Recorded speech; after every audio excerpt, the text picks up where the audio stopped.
Good afternoon and welcome to Let's Chat with Dr. Celeste MD. I'm your host, Dr. Celeste Willis. I'm your board certified family medicine physician. I assist busy professionals to find solutions for their acute and chronic medical needs. I do this through my primary care, concierge medicine, telemedicine, as well as COVID-19 testing and COVID-19 vaccines. Good afternoon, ladies and gentlemen, and happy Sunday.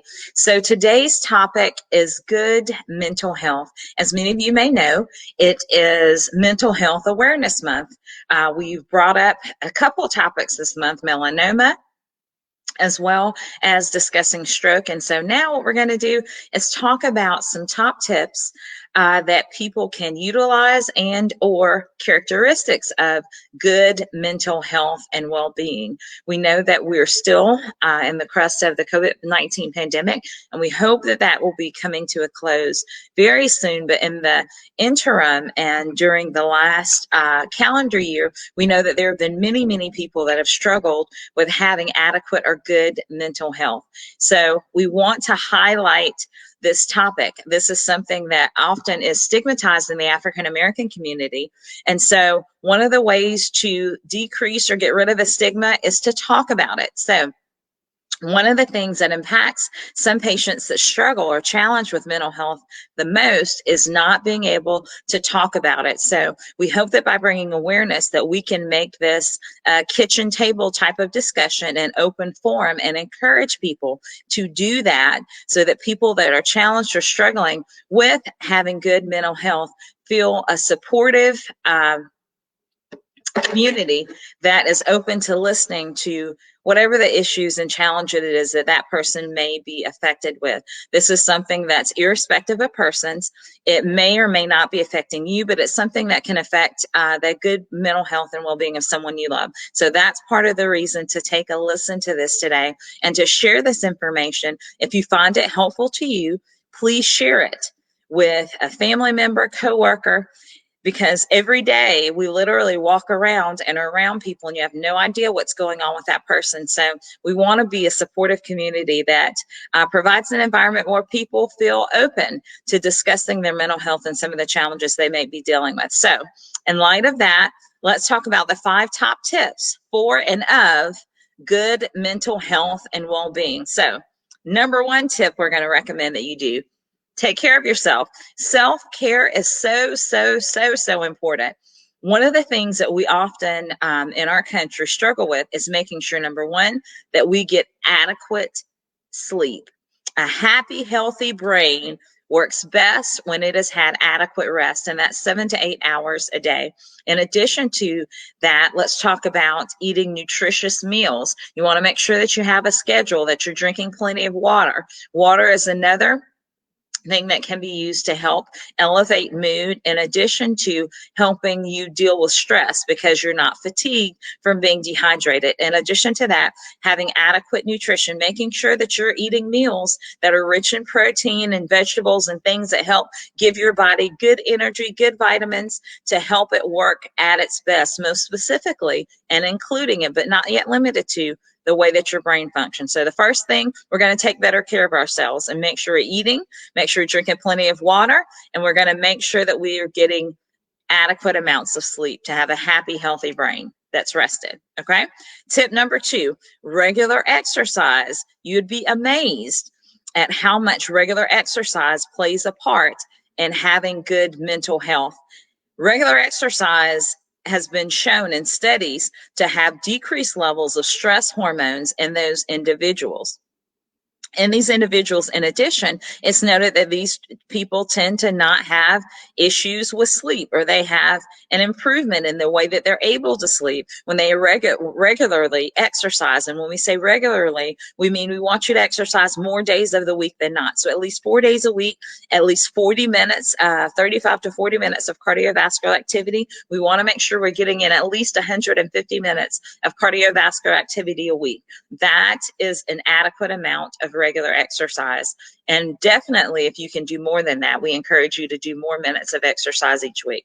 Now, When you're doing that exercise, especially it's spring, it's a beautiful day outside today. We had a beautiful day last Sunday. God's blessed us with another one. So make sure you get your 15 or 20 minutes outside so that you can get some of that good old sunshine vitamin D. Vitamin D is known to help to improve your mood as well. So once you've spent time out in the sun, we know that your body is able to generate or make vitamin D. That's one of the ways in which your body naturally synthesizes it when you've spent time outside in the sun. But don't forget your sunblock, SPF of at least 30, when you do go outside and spend that time. But getting that 15 or 20 minutes outside also helps to cause the release of endorphins or hormones that are known to help elevate your mood, in addition to increasing the likelihood that you're getting vitamin D. Okay? All right, so tip number 3, again, we're going over 5 top tips for and of good mental health and well-being.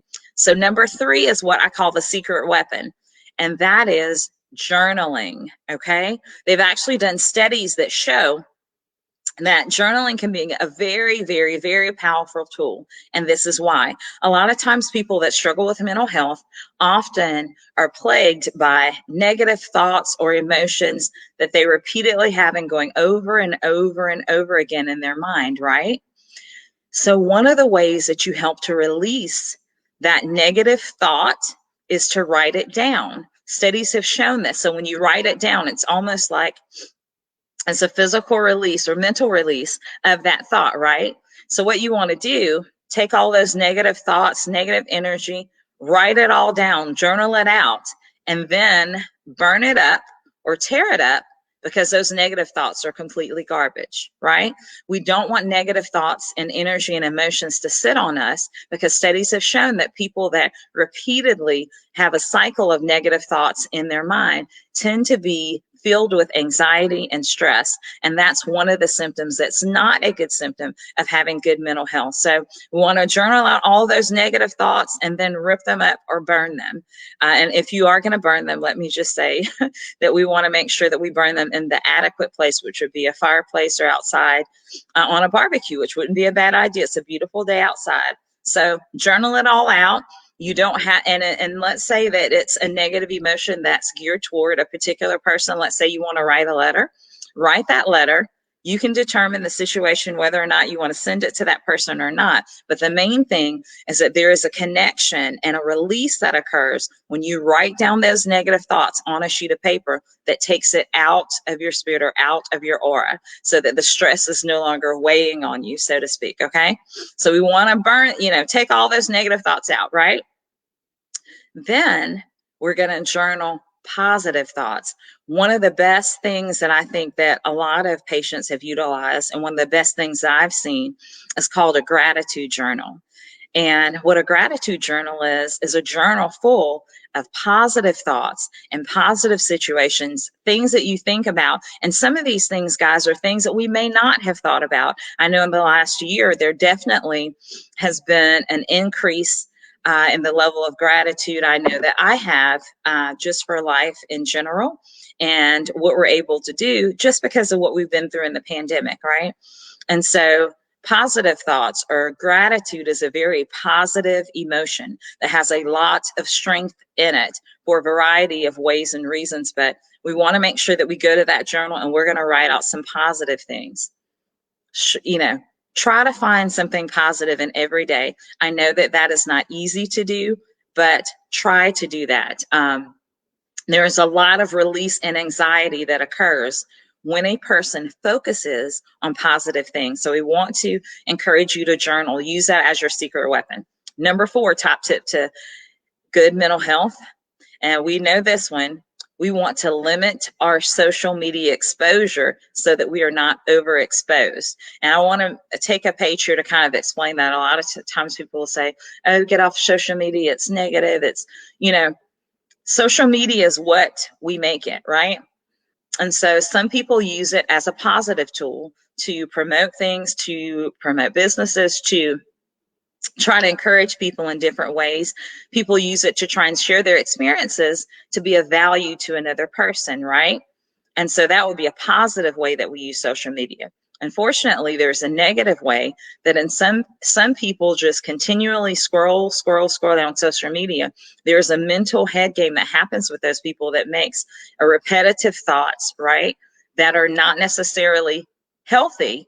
If those thoughts that you're getting from social media are negative thoughts, they're continually playing in your mind, and we have something continually negative, all it's doing is increasing stress and anxiety inside of you by being repeatedly exposed to something that's not giving you a positive trigger. Make sense?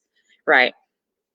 So there are actually studies that they've done in Britain specifically that has shown that there is a link between the amount of time someone spends on social media and the rate or percentage of depression. People that overexpose themselves to social media have shown an increased rate of depression as much in this particular study from 13% to 66%, meaning that 66% of the people that spent all of their time, and we're not talking about checking in social media a couple of times a day.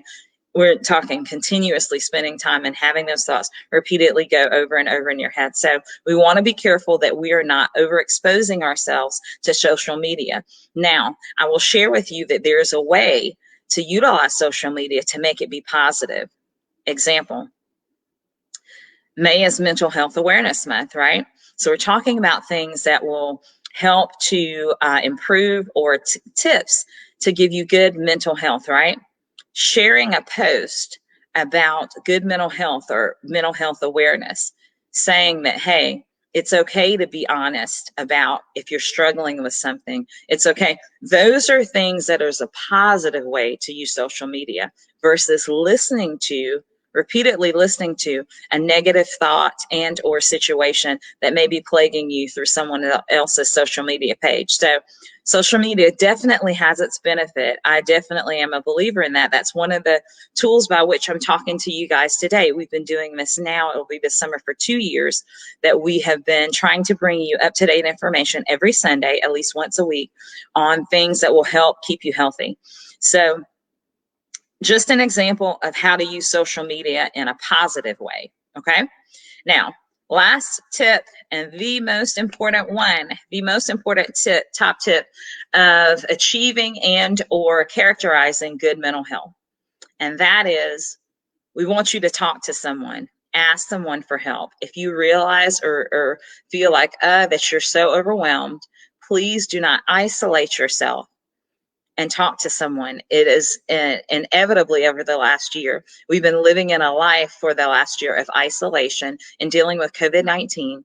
And inevitably, we've seen domestic violence rates go up over the last year. We've seen percentages of depression as well as suicides even go up in certain age groups.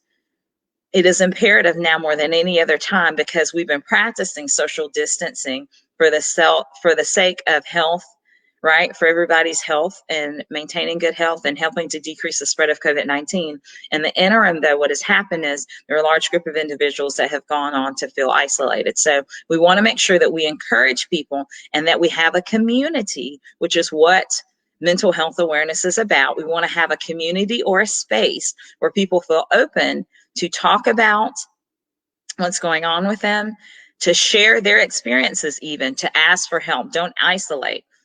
If you are struggling or having the challenge of good mental health, recognize those symptoms of anxiety, especially those that may leave you in a position where you feel like you're at your wits' end and not sure what to do.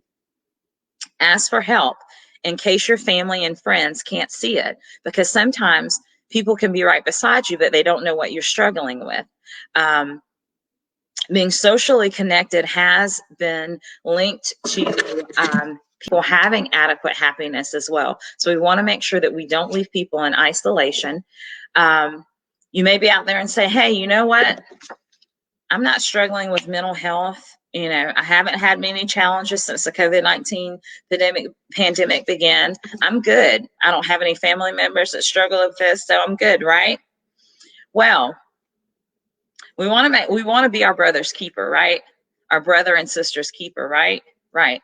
So even though it's not affecting you, number one, you never know when or if it could, first thing.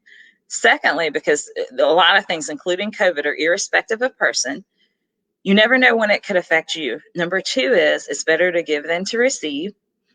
So we want to make sure that we're practicing good mental health and that we leave an environment where people can feel open to talk about it. So what can we do if this is not our struggle? Number one, and these are not included in the 5 tips of good mental health. That's for the person struggling with having adequate or feeling like they have good mental health.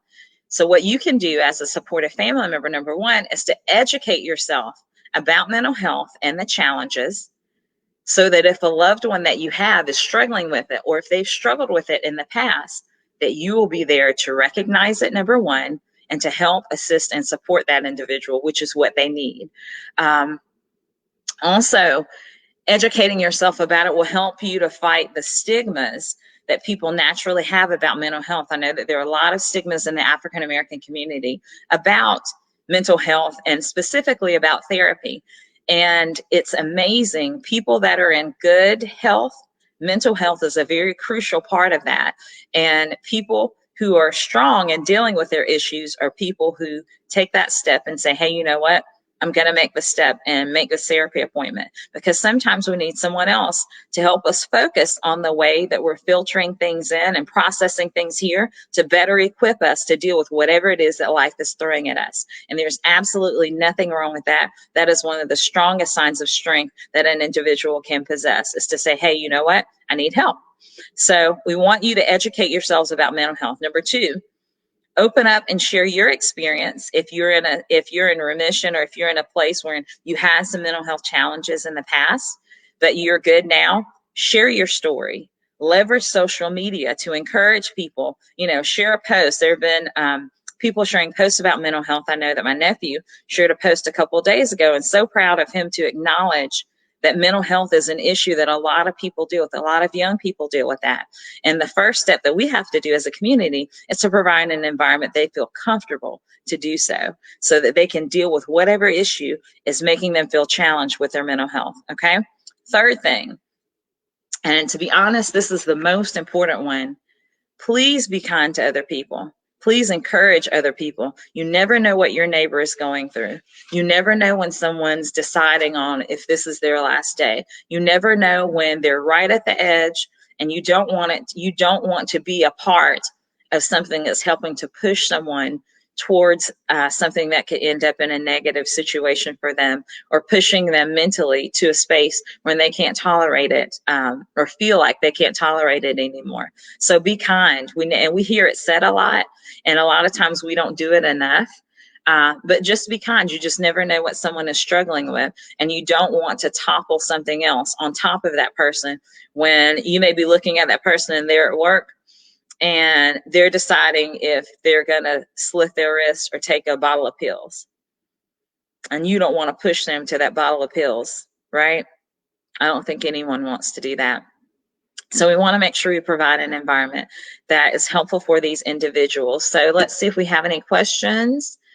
Hi, my mom is tuning in. Hey, mommy, how are you? Hi, pretty Barbie, how are you? Thank you for tuning in. And she makes such a good point, pretty Barbie. She says social media is absolutely what you make out of it. And that is so true. So we have to stay in a place where we utilize social media for its strength and what it's for, right? And that we recognize the limit to know, okay, you know what? I've been watching this just a little too long. And sometimes I've even talked to patients that'll share, they even feel their mood shift when if you've been like on Facebook or Instagram or Twitter, and you're just scrolling. And once you see so much, it can feel, just like it's too much. My mom said loves gratitude journaling. Yeah. Gratitude journaling is a big one. Because it's hard for negative thoughts and even spirits to stay with you if you're focused on being grateful. Okay. Hi, Miss Merritt. Thank you for joining. Hey, Tasha, that's my BFF from high school. Hey, Tasha, how are you? And Miss Merritt is asking, what vaccination do you suggest for a person with kidney disease? To answer that question, Miss Merritt, any of the vaccines work. I know that you are using Pfizer, and I'm a fan of Pfizer, but I'm also a fan of any vaccine that a patient can get. Any vaccine that you get in your arm is the right one. So, but you do want to make sure, because you have kidney disease, that you go ahead and get the vaccine if you have not. Does anyone have any other questions? Any other questions at all? Thank you guys for tuning in. I hope that this was helpful. We want to just remind everyone of those 5 tips that we're going to follow for good mental health and well-being. So we're going to make sure we take care of ourselves. Self-care is most important. We're going to regularly exercise, drink water, get that sunshine, vitamin D, 20 minutes outside at least 3 or 4 days a week. Number 3, secret weapon, journaling. Journal, journal, journal. Write down all the negative stuff, tear it up so that it's a symbolic of, okay, the negative's gone. And then journal the positive things, things that you're thankful for. I'm thankful for my family. I'm thankful for my patients. I'm thankful that I woke up this morning and that I get to use my arms and legs, and I got to work out this morning. I'm thankful to be able to do that. There was a point in time where I had knee issues, knee surgery and a hip issue, and I couldn't work out at all. So very grateful for that. Grateful that I have my mom who's listening in right now. So journaling. Number 4, we're going to limit our social media and not overexpose. And number 5, we're going to ask for help. Talk to someone and not sit in social isolation. So I hope that that was helpful for you guys. I hope you all have a happy Sunday. If you are in need of COVID testing or COVID vaccines, please do consider giving us a call. Our office number is 205-291-8842. Our COVID testing line is 205-543-2684. If you're in need of primary care, we are taking new patients. You can reach us at 205-291-8842. Hey, Kim, how are you? That's my sister from Chicago. I hope we get to see you soon. As we travel that way, my husband and I are fully vaccinated. We're excited about that. So any other questions, anyone?